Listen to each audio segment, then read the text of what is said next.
इस्लामाबाद की district and session court ने cyber crime act के तहत दर्ज मुकदमे में सहाफ़ी वहीद मुराद की जमानत बादस गिरफ्तारी मंजूर कर ली है। मजीद जानेंगे डॉन न्यूज के नुमाइंदे ताहिर नसीर से। ताहिर, क्या तफसीलात हैं?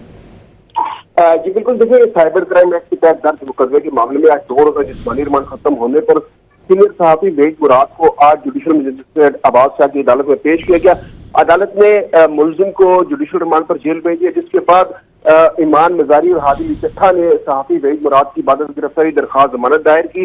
दौरान इस बात जुडिशल मजिस्ट्रेट अब्बास शाह ने FIA के प्रोसिक्यूटर से इस्तफसार किया कि क्या मटीरियल आपने बरामद किया है, जिस पर वकील ईमान मजारी ने अदालत को आगाह किया कि सहाफ़ी ने अख्तर मेंगल के अल्फाज को कोट करके पोस्ट की थी। पहली ट्वीट अख्तर मेंगल का बयान था। FIA ने अदालत को आगाह किया कि जो भी बयानात इन्होंने कोर्ट की तो तमाम रिकॉर्ड का हिस्सा बना देंगे। ताहम अदालत ने दलाइल सुनने के बाद सीनियर सहाफ़ी वहीद मुराद की 50,000 रुपए के मुचलकों पर जमानत मंजूर की। बाद वकला ने एक और दरखास्त जिस पर अदालत ने मुचलके कम करके 20,000 रुपए के मुचलकों पर सहाफ़ी वहीद मुराद की जमानत मंजूर करते हुए उन्हें रिहा करने का हुक्म दे दिया है। जी बहुत शुक्रिया ताहिर नसीर इन तफसीलात के लिए।